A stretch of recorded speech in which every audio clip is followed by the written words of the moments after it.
Test.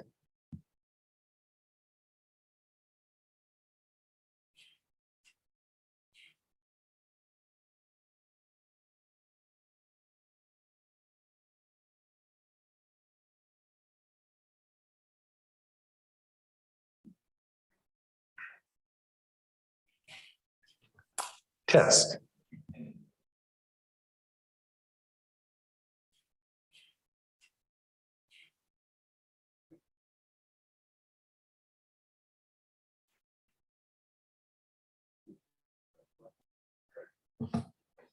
All right, thanks everybody for joining us for October 25th, 2021 regular council meeting. Test.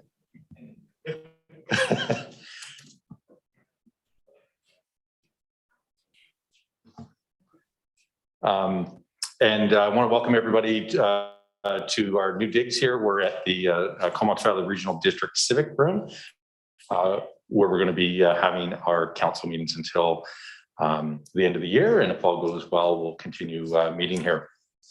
Want to start by respectfully acknowledging that we are meeting on the unceded traditional territories of Comox First Nation, and I do want to thank them for that.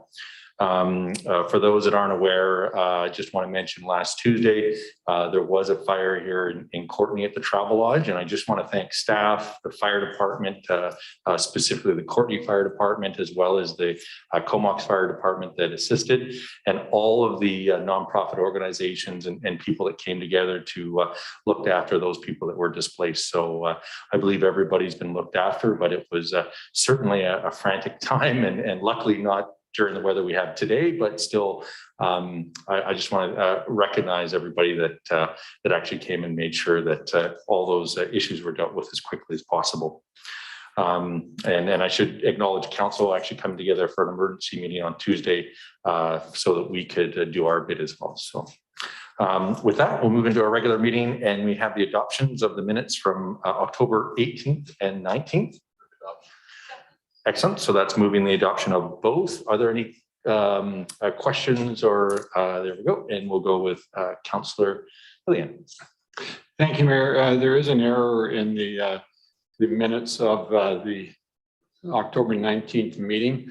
The first resolution of council, it says moved by Cole Hamilton, seconded by McCollum. It was actually moved by myself and I believe seconded by Cole Hamilton. I have checked the video. So. Okay, thanks. All right.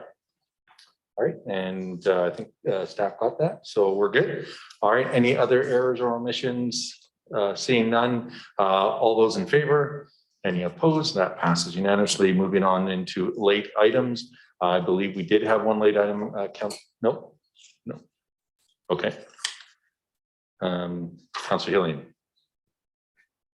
Yeah, I'll just acknowledge, Mayor, that there was to be a late item, but I've had a discussion with staff and they agreed that we can put it forward to the next council meeting. Thanks. Fantastic. All right. Thanks for looking after that, Councillor Hillian. Appreciate that. All right, moving into delegations. We do have a delegation for the Comox Valley Art Council with their annual update. And so we have Evan and Dallas, I believe, and I'll maybe pass it over to you guys. Thank you, Mayor Wells and councillors. Nice to see you second Tuesday in a row, albeit in a different room. Yeah, my name is Evan Jadikar. I'm the Vice President of the Comox Valley Arts Council. And we have here as well Dallas Stevenson. She's our longstanding Executive Director. And we're here to present our report for council. And so we're going to start in good artistic fashion. I know those of you on the CVRD board have already seen this presentation. Hopefully you can hear it this time. It is a video you'll hear in the background. We like to support our artists. So in the background, there's music being played by Blaine Dunaway, a local musician. And so we do like to try to support our artists as much as possible, even in things like a report and a presentation. So after the video presentation, we will answer your questions. Of course, we're going to share a little bit more around our hopes for the future of arts and culture and heritage in our community. And with that, I'll switch it over to your tech team to play the video for us.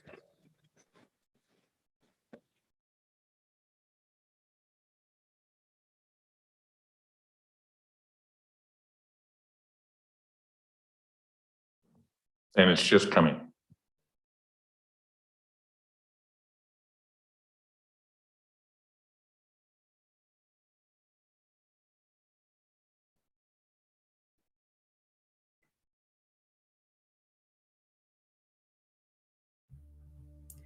Comox Valley Arts works to foster arts, culture, and heritage in the Comox Valley. We ensure there is an active team of people making the arts a priority. We respectfully acknowledge that we and our members live, work, and play within the traditional territory of the Comox, Ikesan, and Pentlatch peoples. CV Arts provides an umbrella of support for our arts, culture, and heritage community. We take the lead advocating with all levels of government on cultural planning, implementing policy, economic development, tourism, and marketing. We provide resources, referrals, grant writing support, equipment loans, supplies, and amenities to the creative community. We activate creative placemaking and facilitate investment in public arts. We have 5 overarching objectives for our creative community that address and highlight why arts, culture, and heritage are such an important part of our collective quality of life. Number 1, fostering a thriving cultural climate is a sign of a vital community.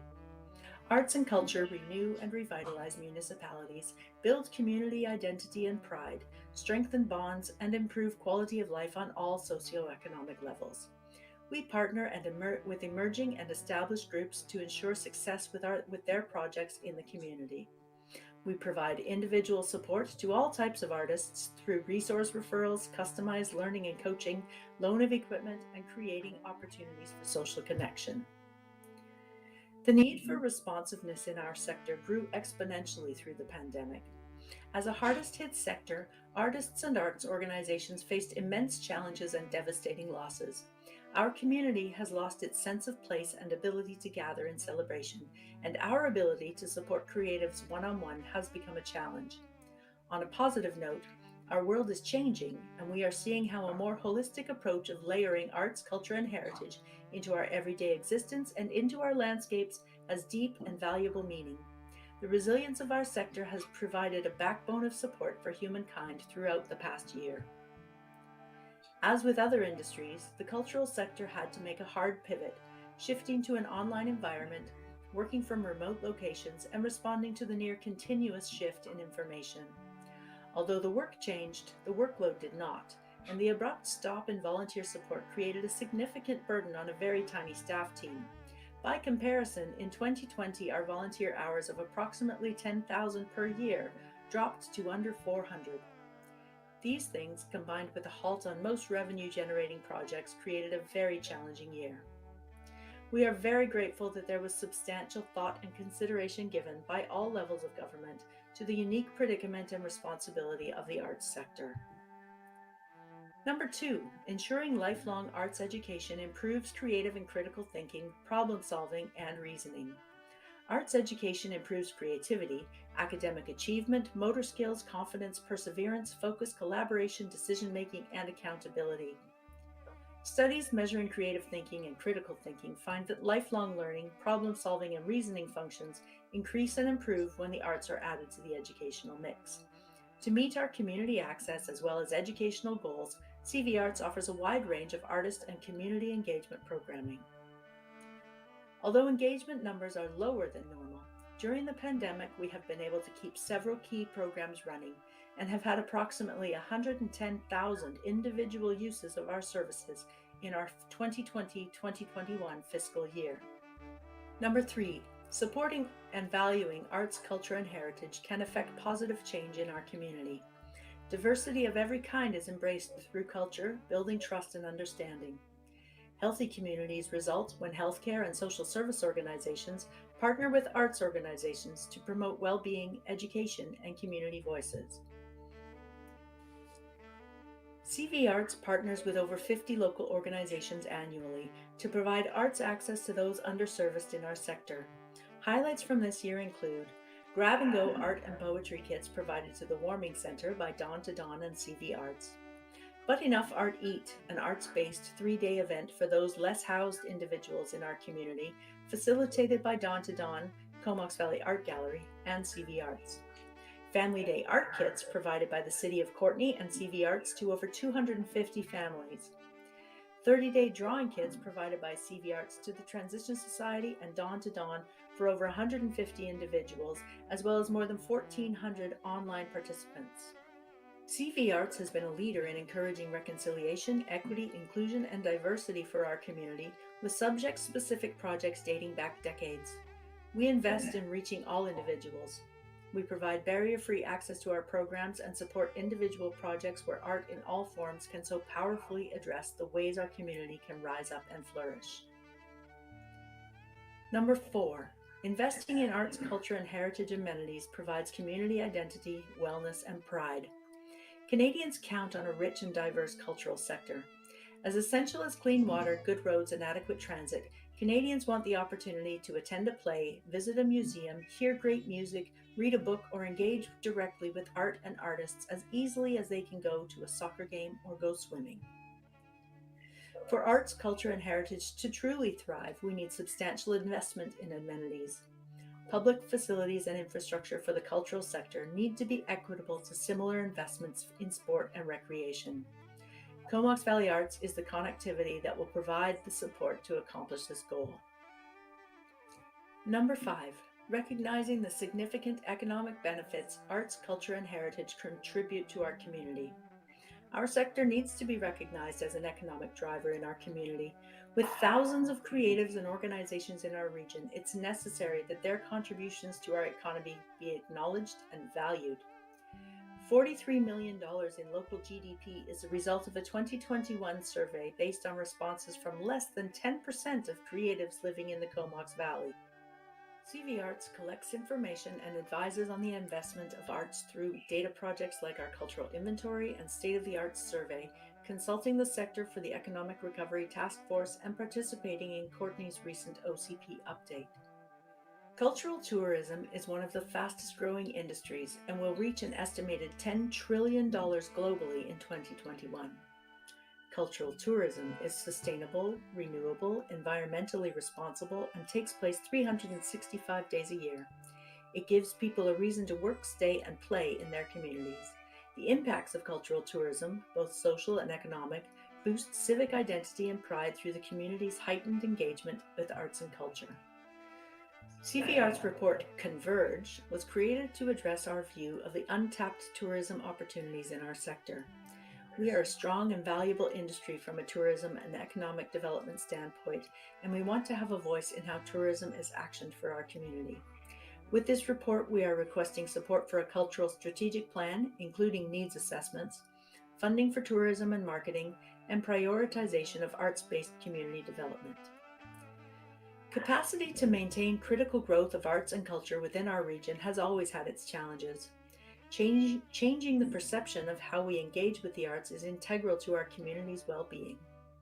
In that vein, one of the successes we are most proud of is entering into an official fee-for-service agreement with the City of Courtenay, as well as sitting on the official Community Planning Committee to provide support for this growth.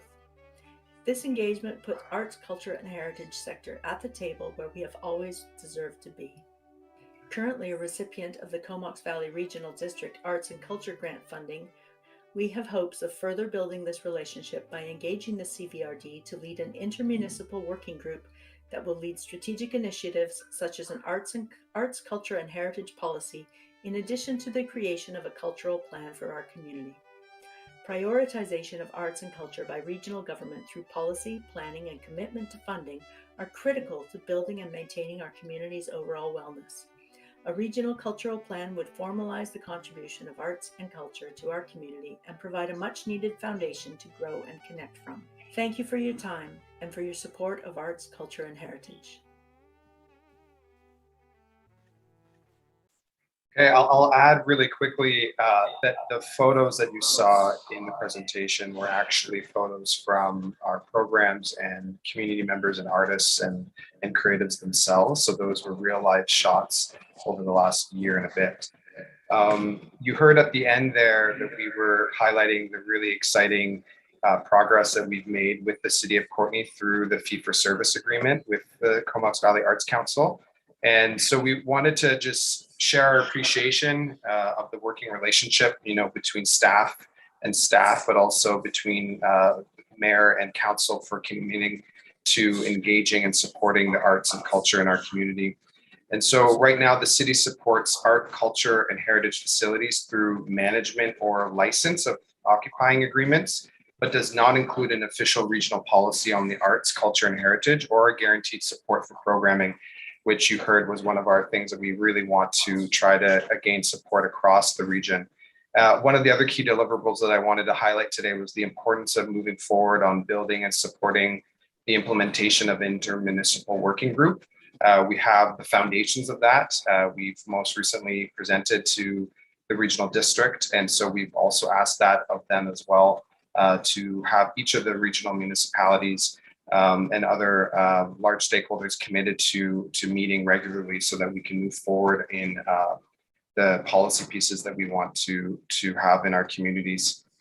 So in addition to the fee for service, we're seeking the city's support both within the municipality and at the regional district level to initiate and support and fund this working group to advise on ideas and issues and supports for the arts and culture heritage communities. And one of the first major steps is to develop a policy that fits within a larger regional cultural plan, which we don't have. And we've had many different communities, similar sizes to Courtenay, similar regional sizes to the CVRD that have a cultural plan, and we do not.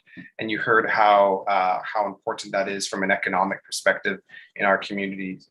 And that strategy would then feed into each of the regional cultural plans, each of the municipalities, and it would formalize contribution of the art and culture to our community and provide a much needed foundation to grow and connect from, to build out the potential for our community. Really a big part of what we're trying to do with Comox Valley Arts is to highlight the potential for Comox Valley more broadly and the city of Courtenay to be an arts hub for Vancouver Island for tourism, which leads to the second major piece that we wanted to highlight today, which was our Converge report, which we did send to mayor and councillors in May. And that was our analysis of the existing marketing and tourism landscape in Comox Valley, in particular with SVEDS. And so I hope that you had the opportunity to read that.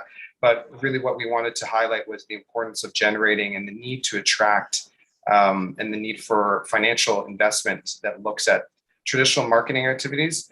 But at the moment, we kind of lack a collective brand, which can be used to leverage and to establish a visual brand across British Columbia and across Canada that demonstrates the potential of our creative community.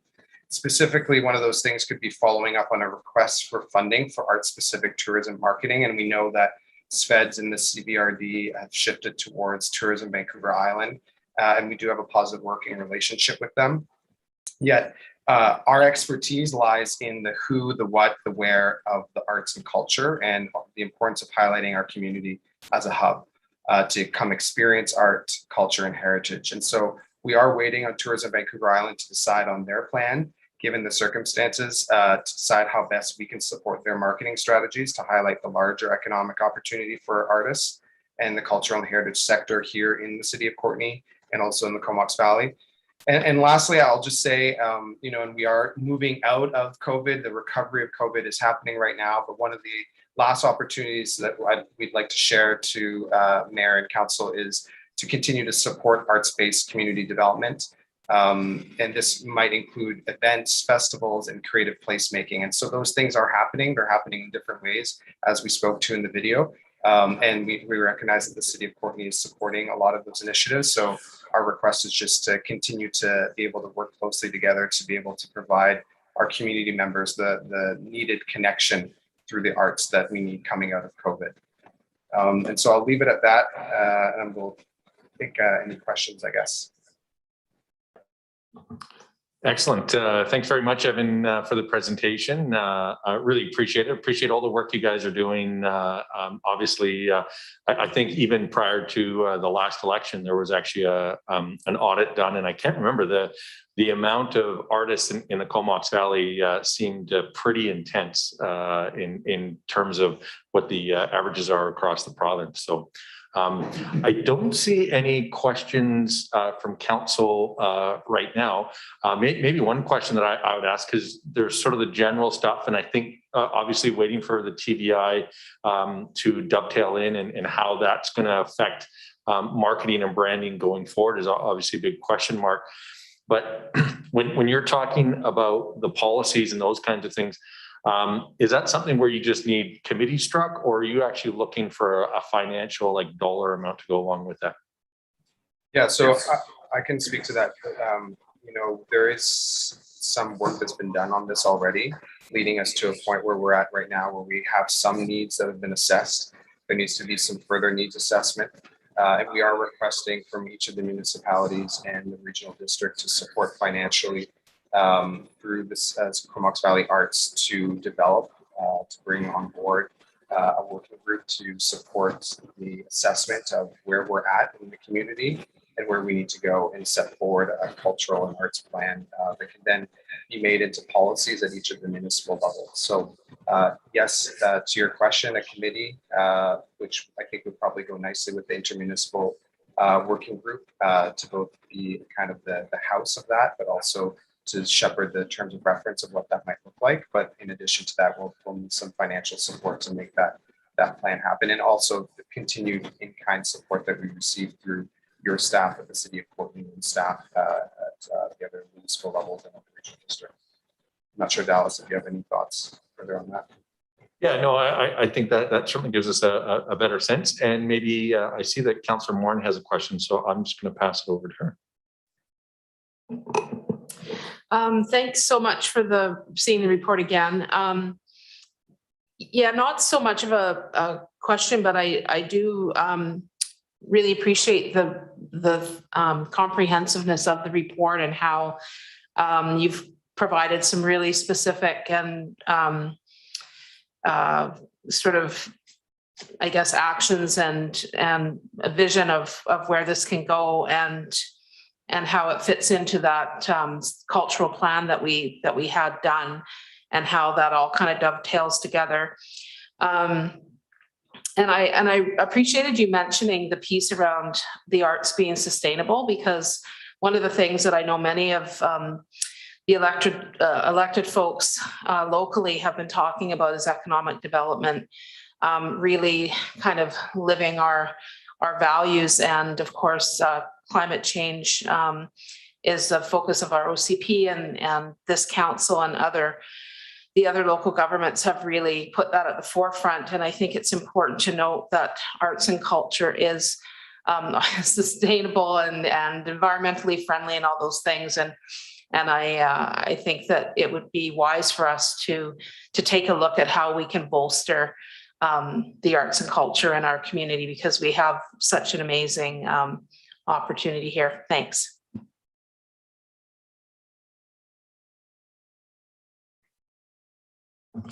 Thanks very much, Councillor Morin. And I don't see any other further questions, but I would expect this is something that will come back to Council sometime in the future with this potentially with a staff report. We generally don't make motions on the same day as a presentation, just so that we can get sort of the best advice and kind of get a sense of what is happening. Again, I think one of the things that may complicate this to a certain degree is just the fact that we're not just saying what are we doing for Courtenay, but we're trying to wrap that into the more regional side of things. Plus we've got Tourism Vancouver Island, so there's a few different balls in the air right now. But really appreciate the again the presentation today, and as I mentioned, all the work you guys are doing in the valley. Thank you, Mayor and councillors. And it's quite exciting now that we're actually getting back to actual events, whether it be presentations and shows at the CID, the art gallery, or even other things around town. So with that, I'll let you guys go, and we'll continue on. We've got some. I think the next one was the Ryan Road sidewalk. All right. Councillor Cole Hamilton. Yeah, so I'll move that based on the October 25th, 2021 staff report, Ryan Road Sidewalk, Back Road to Sandwick Road project update, Council approve option 1 and direct staff to advance permitting in 2021, supporting the design of a sidewalk and expanded bus pullout based on Modi's feedback, and pending budget and funding approval through the 2022 to 26 financial planning process, proceed into detailed design and construction in 2022. All right, thanks, Councillor Cole Hamilton and Councillor Morans for moving and seconding that. And I'll pass it over to staff. Mr. Garbutt. Thank you. Through the mayor and council, Mr. Davidson's going to give an overview of this initiative that's results from council direction earlier in a few years ago, actually. Thanks, Jeff. Through the CAO to mayor and council, happy to provide this update on the Ryan Road sidewalk project. This project addresses the north side of Ryan Road between Back Road and Sandwick Road, which currently has a paved shoulder with ditch and bus stop. This portion of Ryan Road is under Modi jurisdiction and proposed improvements will require their support. In 2020, per the direction of senior leadership, City engaged an engineering consultant to develop preliminary design options and cost estimates as a basis for discussion and budget preparations. Two options represented are a minimized sidewalk only design and a maximized sidewalk, boulevard, and bike lane option. In 2021, these preliminary options were submitted to Ministry of Transportation for a comment and a review meeting. Feedback received from Modi was that they supported the need for a sidewalk and requested an expanded bus pullout at or near the existing stop. However, they did not support the proposed bike lane as they don't allow buffered bike lanes on Modi roads and felt the west end of the project, Ryan Road at Sandwick Road, would leave the bike lane orphaned with no connection to existing or proposed cycling infrastructure, potentially leading to safety issues. Staff are working towards construction in 2022. However, in order to facilitate this, there are some long lead time permitting items that would need to be started now, such as archaeological permitting. As such, we're proposing to advance permitting now in 2021 to support a sidewalk and expanded bus pullout design. So this is the minimized design. Pending budget and funding approval, council direction, staff would then proceed into detailed design and construction in 2022. And with that, I'm happy to take any questions. Excellent. Thanks very much for that. Really appreciate the presentation. And we will start with Councillor McCollum. Thanks, Mayor, and thanks so much for the report, Chris. Yeah, I think the suggested change of adding a bus pullout on for Modi was a good addition to a lot of congestion. And I mean, I don't think there's anyone that travels through that corridor that doesn't get stuck behind buses there, and providing a safer way for people to get on and off the bus seems like a worthy addition to the project. I do have some questions about the limitations around the bike lane. I certainly take the point that it is an orphan bike lane the way that the road is right now. However, there is nowhere else for bikes to travel through that corridor, and I'm not advocating that we try and go back and get a buffered bike lane with this project.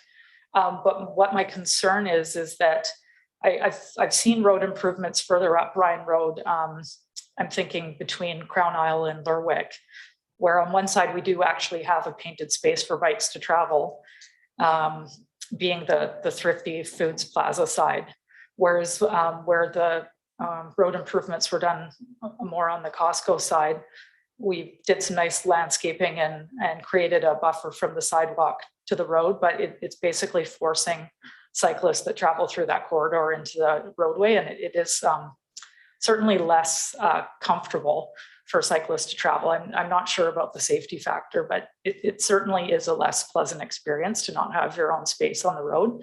So I just want to make sure that what we currently have is something that's very dangerous for cyclists and not great for very dangerous for pedestrians, not great for cyclists, but are we creating a better use of the space for pedestrians to travel on and taking away where bikes are currently traveling, or is there still going to be some space there with this boulevard design for bikes? Sorry, that was really long-winded.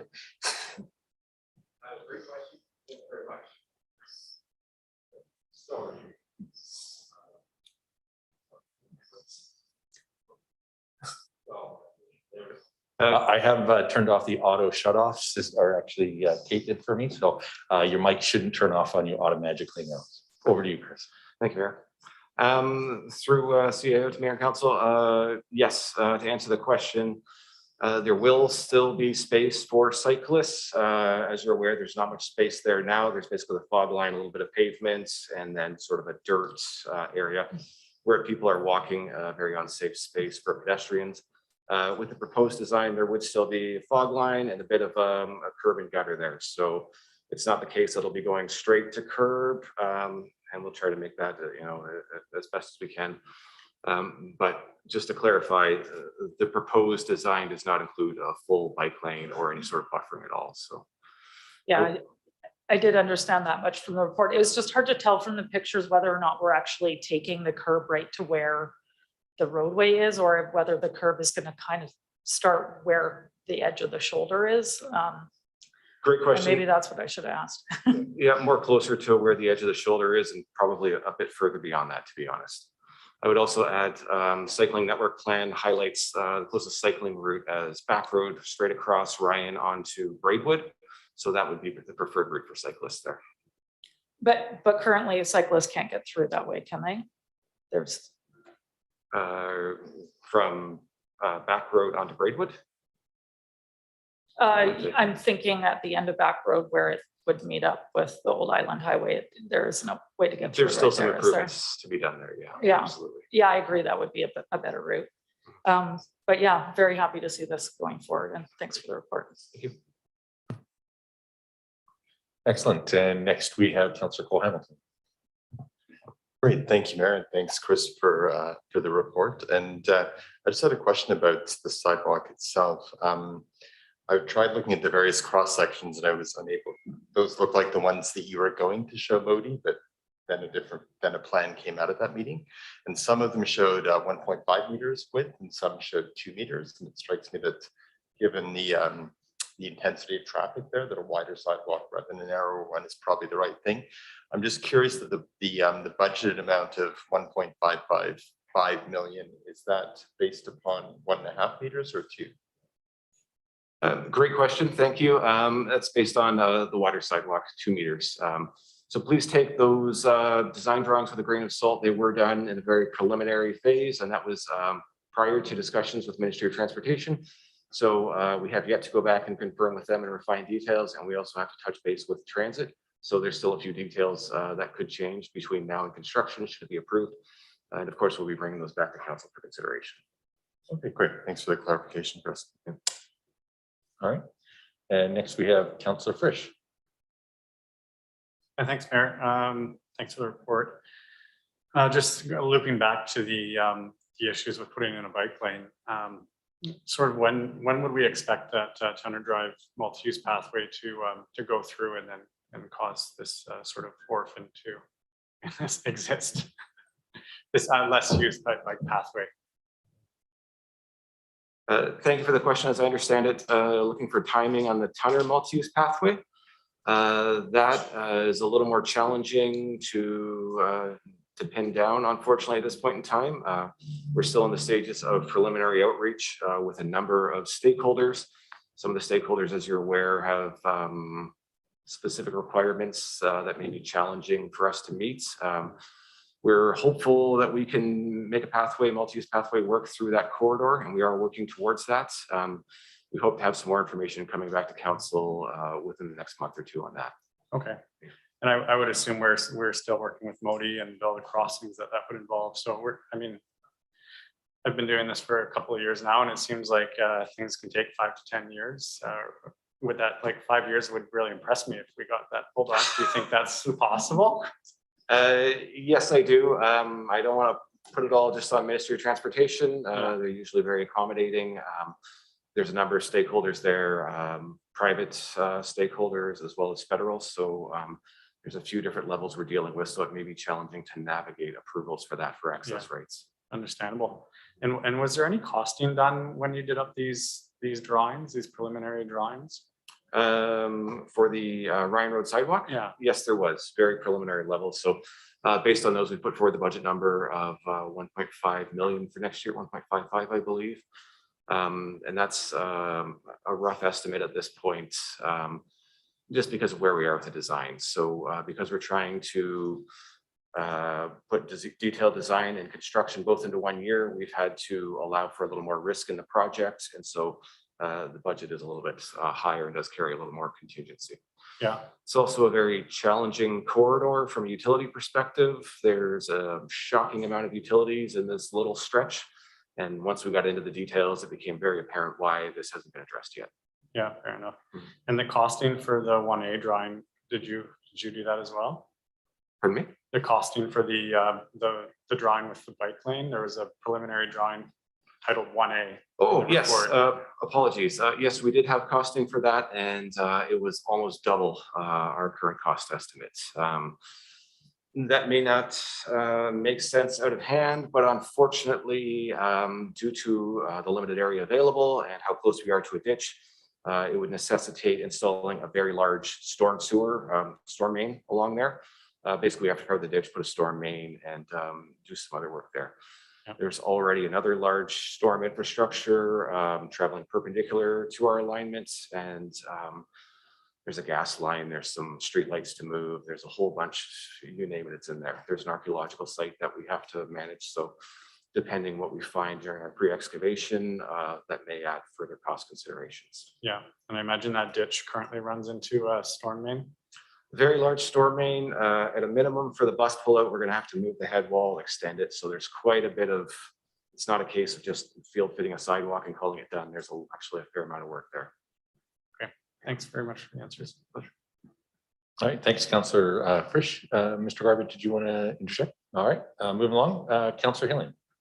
Thank you, Mayor, and thanks to staff. I was actually the author of the 2017 resolution, and so it's great to see that after 4 years, we did get the safe crossing of Ryan Road up near the college. But the resolution also envisaged safe transportation for pedestrians, cyclists, and scooters the duration of Ryan Road Hill. This takes care of part of that. I'm just wondering, in your discussions with the Ministry of Transportation and Infrastructure, whether they've given any indication of a willingness to improve the sidewalk going up the hill, given the hazard that it would present to anybody on a scooter and the somewhat iffy prospect even for pedestrians to walk on that particular construct.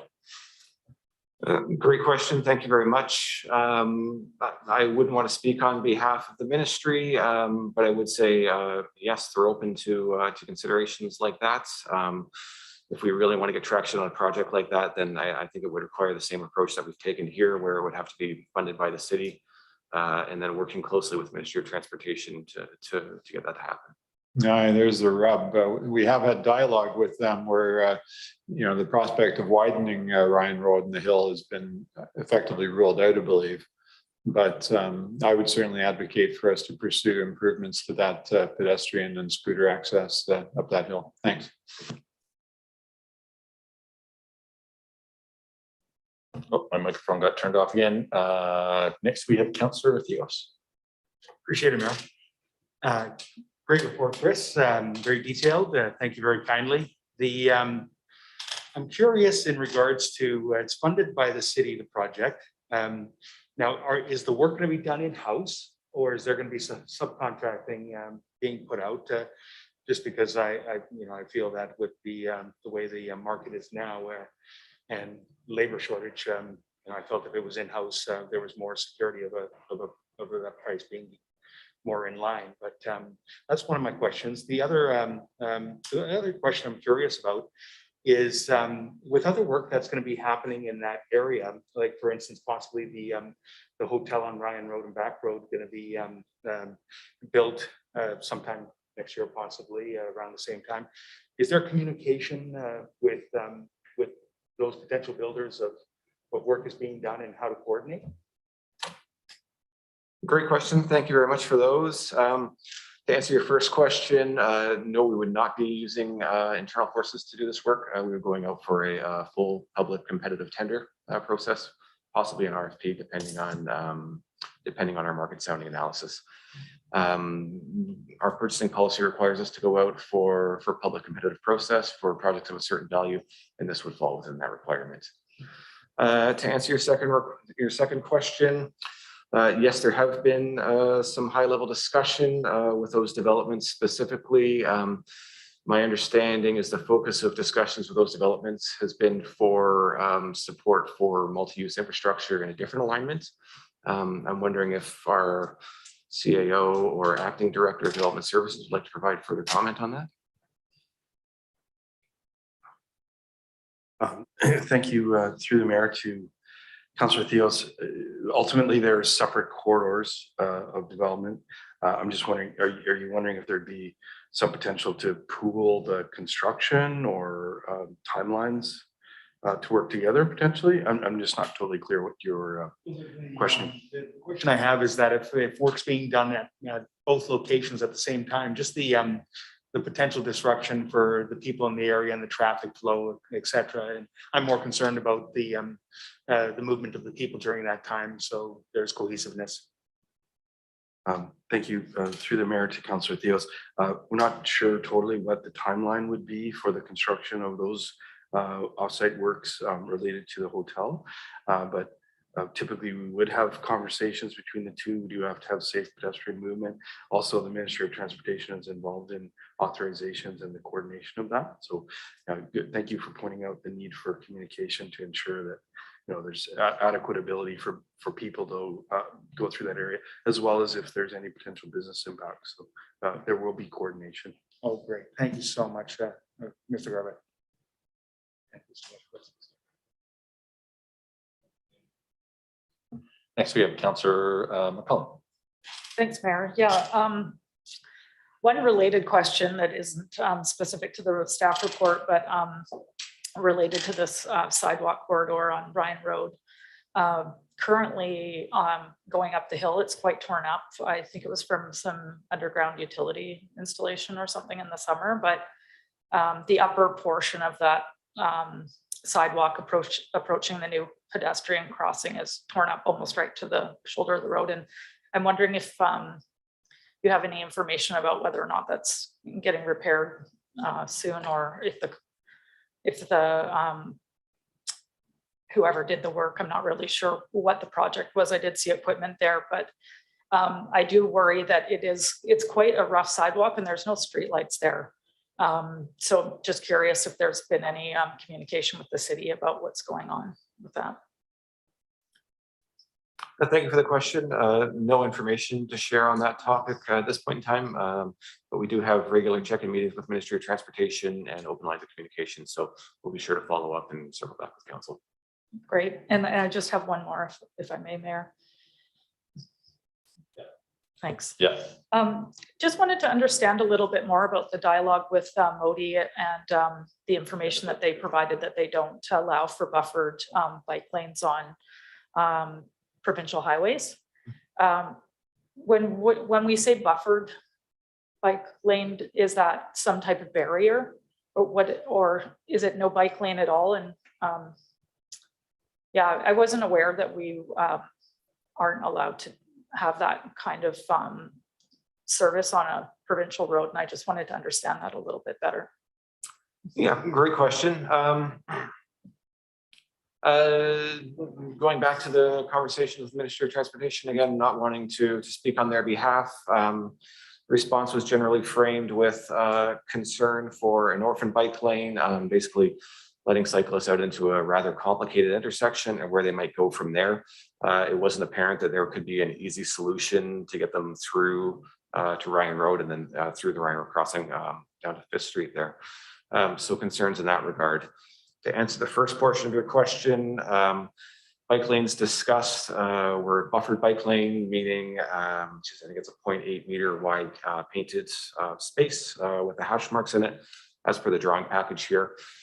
They were not supportive of that. I'm aware of the bike lanes you mentioned previously up by the McDonald's area there. So that's sort of what we based our design on when we approached this discussion. And we too were a little surprised at the feedback. Our understanding is it's 1 for safety, 2 for liability, and 3 maintenance is a big concern as well. So generally the agreement between Ministry of Transportation and the city is that everything from the fog line out is the responsibility of the city. So some question as to whether Ministry of Transportation would be responsible for maintaining this added level of service for a bike lane, or is it the city taking that responsibility? Does that mean city staff are maintaining Ministry of Transportation roads? It's a bit of a can of worms of a discussion there. So it didn't seem like there was an easy solution there. So for that reason, we're recommending to proceed with just the sidewalk at this point in time.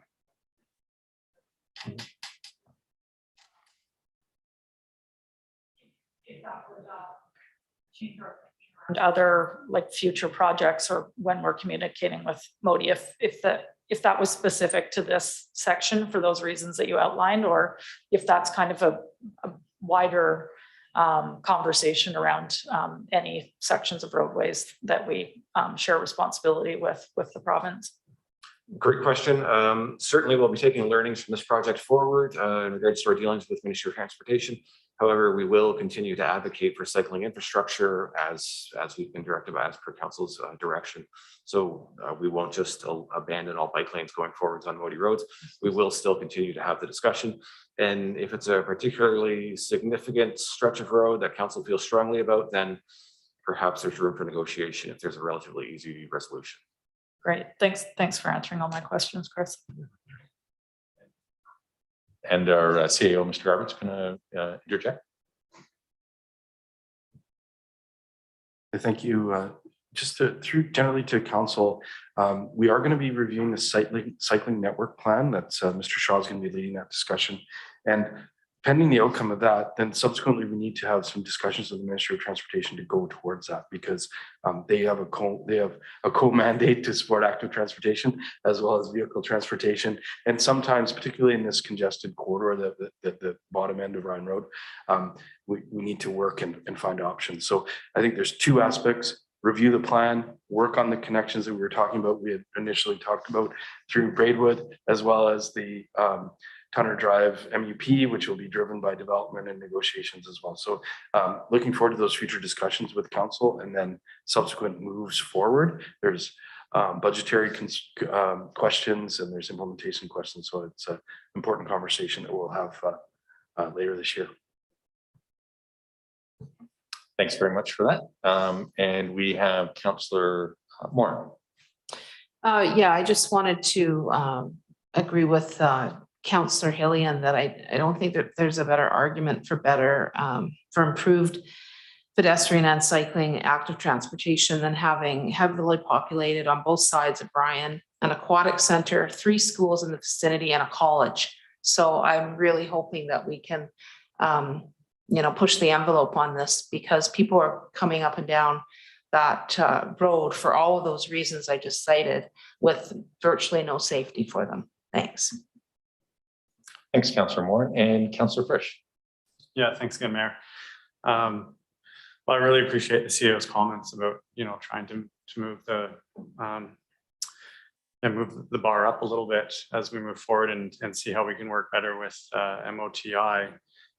As I think a lot of us realize, this is a corridor that is used by a lot of cyclists, and I actually get quite a bit of mail, people saying this is crazy if I'm riding my bike down this road and someone's walking, it's just a dog's breakfast of who's going where.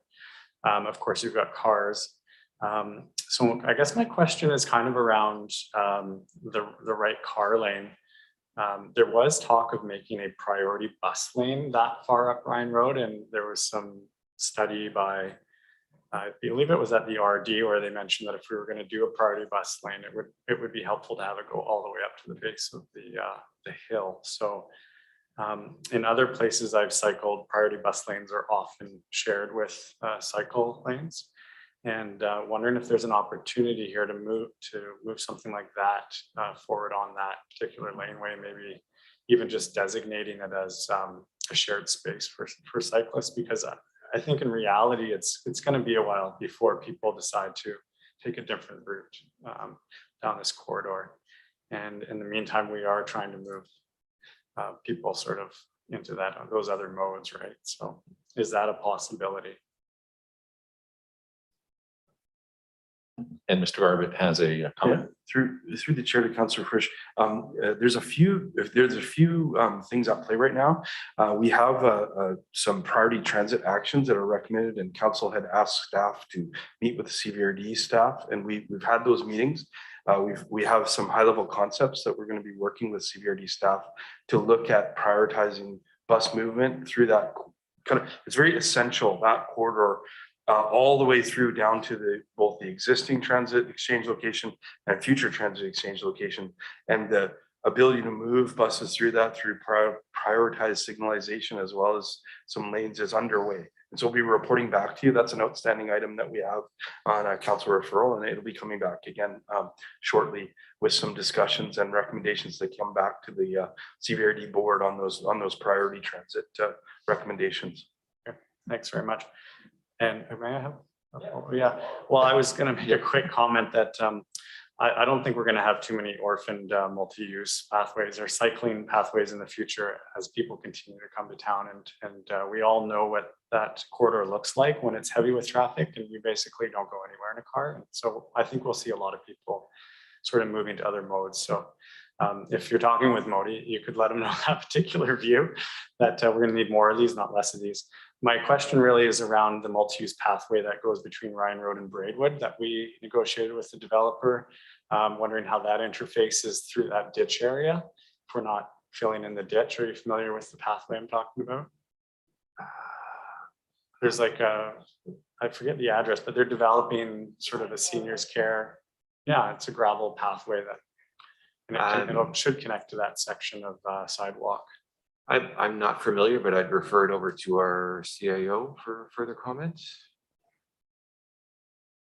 Through the mayor to Councillor Frisch, I think if you can send us that information, we can follow up to council and via email. My apologies. No worries. Excellent. Well, I think it's been a great discussion. I think that may have exhausted all the questions for now, but I'm sure there'll be more coming down the pipe. We do have a motion on the floor. So if there's no more questions or comments, all those in favor? Any opposed? And that passes unanimously. I got to look quickly now that there's, can't see everybody with my peripheral view here. All right, moving along. Any reports and updates from council? Councillor Moran, I believe you had an update. Okay. All right, and I mean, there was a whole bunch of stuff going on, but I think last week was maybe a little less exciting.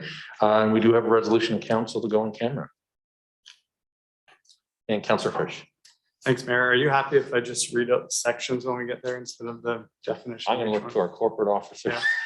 Okay, so then I'll read it then.